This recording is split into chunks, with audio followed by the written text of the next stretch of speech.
اغتسل یوم الجمعہ غسل الجنابت ہے، جس شخص نے جمعے کے روز غسل کیا، وہ جو کہ ناپاکی جنابت کی حالت میں غسل کیا جاتا ہے، کمپلیٹ غسل، اچھی طرح غسل. ثم راح فی الساعۃ الاولی، پھر جو شخص پہلی گھڑی میں پہنچ گیا مسجد میں، فکأنما قرب بدنۃ من، تو ایسے ہے کہ جیسے اس نے ایک اونٹ قربان کیا اللہ کی راہ میں، صدقہ دیا. ومن راح فی الساعۃ الثانیۃ، جو دوسرے گھنٹے میں دوسری گھڑی میں گیا، فکأنما قرب بقرۃ، تو ایسے ہے جیسے کہ ایک گائے اس نے اللہ کی راہ میں صدقہ کر دی اور ذبح کر دی، خیرات کر دی. ومن راح فی الساعۃ الثالثۃ، اور جو تیسری گھڑی میں تیسرے گھنٹے میں گیا، فکأنما قرب بشاۃ او قرن، پھر یہ اس کے برابر ہوگا کہ گویا کہ کسی نے ایک بکری اللہ کی راہ میں ذبح کر دی، صدقہ کر دی، یا کوئی میڈھا کر دیا. ومن راح فی الساعۃ السابعۃ، اور جو گیا چوتھے گھنٹے میں چوتھی گھڑی میں، فکأنما قرب دجاجۃ، تو یہ اس کے برابر ہے کہ گویا کہ اس نے ایک مرغی جو ہے اللہ کی راہ میں دے دی، خیرات کر دی. ومن راح فی الساعۃ الخامسۃ، اور جو پانچویں ساعت میں گیا، فکأنما قرب بیضۃ، تو وہ ایسے ہے گویا کہ اس نے ایک انڈا اللہ کی راہ میں خیرات کر دیا. فإذا خرج الامام، تو جب امام نکل آئے، حضرت الملائکہ یسمعون الذکر، تو اب فرشتے، ایک اور روایت میں الفاظ آئے ہیں جو فرشتے بیٹھے ہوتے ہیں حاضری درج کرنے کے لیے، فلاں آ گیا، فلاں آ گیا، یہ چوتھی ساتھ میں آیا، یہ تیسری میں آیا، یہ دوسری میں آیا، یہ پانچویں میں آیا. تو فرشتے اپنے وہ رجسٹر بند کر کے، اور وہ خود الذکر، یعنی وہ جو امام اور خطبہ دیتا ہے وہ الذکر ہے، اس خطبے کی طرف وہ ہمتن متوجہ ہو جاتے ہیں. چنانچہ ایک تو یہ بات جان لیجئے کہ اس کے بارے میں امام الہند حضرت شاہ ولی اللہ دہلوی رحمۃ اللہ علیہ کی رائے ہے کہ اس سے مراد یہ نہیں ہے کہ فجر کی نماز کے بعد طلوع آفتاب کے بعد پہلا گھنٹہ، پھر اس کے بعد دوسرا، پھر اس کا تیسرا، پھر اس کا چوتھا، پانچواں، بلکہ یہ زوال کے بعد سے خفیف ساعات ہے. یعنی زوال سے وقت شروع ہوا، سورج جو ہے وہ نصف النہار سے ذرا ڈھلکا لدنوک الشمس، تو اس کے ساتھ ہی جمعے کا وقت شروع ہو گیا. تو اس وقت سے پہلی ساعت، دوسری ساعت، گویا کہ یہاں ساعت سے مراد گھنٹہ نہیں ہے بلکہ کوئی اور لطیف قسم کا پیمانہ وقت کا ہے. یہ شاہ ولی اللہ کی رائے ہے جو انہوں نے اپنی مصفہ میں بھی اور مصوہ میں بھی، شاہ ولی اللہ کے نزدیک بڑی اہم کتاب جو ہے حدیث کی وہ موطا ہے، انہوں نے اس کی ایک شرح فارسی میں لکھی ہے اور ایک شرح عربی میں لکھی ہے. تو ان دونوں میں انہوں نے یہ رائے ظاہر کی، لیکن بہت سے علماء کی رائے ہے کہ نہیں، جو ہمارا ساعات کا نظام ہے اسی پر اس کو شمار کیا جائے گا. لیکن اس پر بھی اجماع ہے کہ جو اس کے بعد بھی آتا ہے جمعہ تو اس کا بھی ہو جائے گا، جمعے کی فضیلت سے اسے کوئی حصہ نہیں ملے گا، جمعے کی برکات سے اسے کوئی حصہ نہیں ملے گا،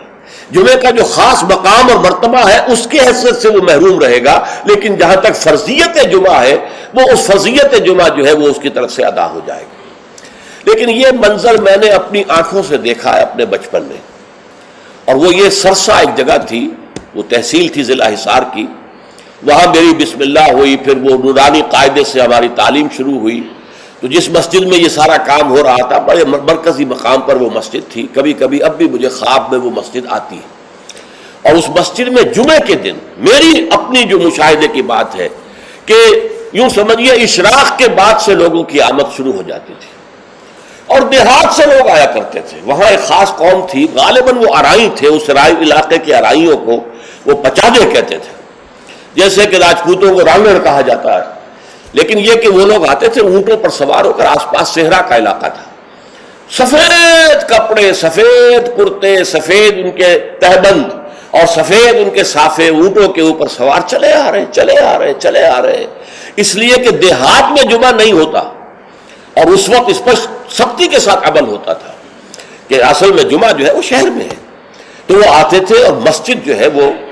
صبح ہی سے بھر جاتی تھی. کہیں ایک جگہ کوئی شخص کھڑا واز کہہ رہا ہے، کچھ لوگ اس کے گرد جمع ہے،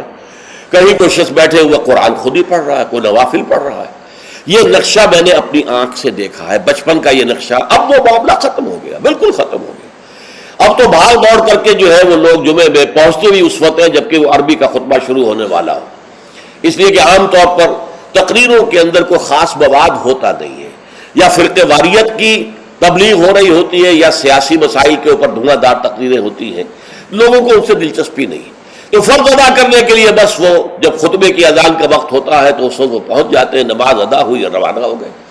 اللہ اللہ خیر صلی اللہ۔ میں سب سے پہلے آداب جمعہ اس کے عنوان سے عرض کر رہا ہوں کہ جمعے کے روز غسل واجب ہے تقریباً، علی کل محتلم، یہ حضور کے الفاظ یہ ہیں،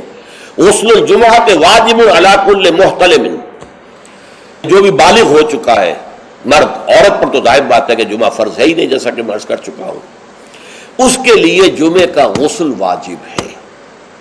اور اندازہ یہ ہوتا ہے، میں یقین سے تو نہیں کہہ سکتا، کہ جیسے ہی جمعے کے لیے روانگی ہو اس وقت غسل کیا جائے۔ پھر حضور نے یہ بھی فرمایا ہے کہ اچھے کپڑے پہن کر جاؤ، دھلے ہوئے کپڑے پہن کر جاؤ۔ آپ نے فرمایا کہ کیا تم میں سے کسی شخص کے لیے یہ ممکن نہیں ہے کہ اپنے جو محنت کے کپڑے ہوتے ہیں، محنت یعنی جب کہ مشقت کرتا ہے، ایک لوہار بیٹھا ہوا ہے اور وہ بھٹی کے سامنے بیٹھ کر کام کر رہا ہے، تو پسینے آئیں گے اس سے، کپڑوں میں بدبو ہو جائے گی پسینے کی، پھر اس کے اوپر سیاہ داغ پڑے ہوں گے، میلے ہوں گے، تو یہ اس کا لباس ہے محنت کا۔ یا کوئی کاریگر ہے، مکان کی تعمیر میں لگا ہوا ہے، ظاہر بات ہے جب وہ یہ کام کر رہا ہے، گارے کے دھبے ہوں گے، کچھ اور ہوگا، تو حضور نے فرمایا کیا ممکن نہیں ہے تم میں سے کسی کے لیے کہ ایک علیحدہ سے جوڑا جمعے کے لیے رکھ لو، وہ جمعے ہی کی صرف استعمال کیا کرو، وہ تمہارے محنت کے کپڑے نہ ہوں کہ جن میں تم محنت اور مشقت کرتے ہو، بلکہ وہ علیحدہ سے ایک جوڑا ہو، اس کو فراہم کر کے رکھ لو۔ پھر یہ بھی فرمایا گیا کہ تیل لگاؤ، بالوں کے اندر تیل لگاؤ، دہن، اور یہ بھی فرمایا گیا کہ کوئی خوشبو ہے تو خوشبو لگاؤ۔ وہ سب کس لیے کہ جو ماحول ہو جمعے کا وہ معطر ماحول ہو، ایسا نہ ہو کہ پسینوں کی بدبوؤں کی وجہ سے طبیعت منغص ہو رہی ہو لوگوں کی، نہیں، بلکہ یہ کہ بڑا خوشگوار ماحول ہو، خوشبو ہو اس کے اندر، اور یہ کہ کپڑے اچھے پہن کر لوگ بیٹھے ہوئے ہوں۔ بلکہ اسے کہا گیا الجمعہ تو عید المسلمین، یہ ہفتہ روزہ عید ہے در حقیقت، یہ مسلمانوں کو عید کی طرح اسے جو ہے وہ منانا چاہیے، سیلیبریٹ کرنا چاہیے۔ جیسے عید کو آپ کپڑے جو ہے غسل کرتے ہیں، صبح کپڑے بدلتے ہیں، خوشبو لگاتے ہیں، پھر جاتے ہیں مسجد کو، عیدگاہ کو، ایسے ہی معاملہ ہونا چاہیے جمعے کا۔ یہ عید المسلمین ہے، یہ گویا کہ ہفتے وار عید ہے مسلمانوں کی۔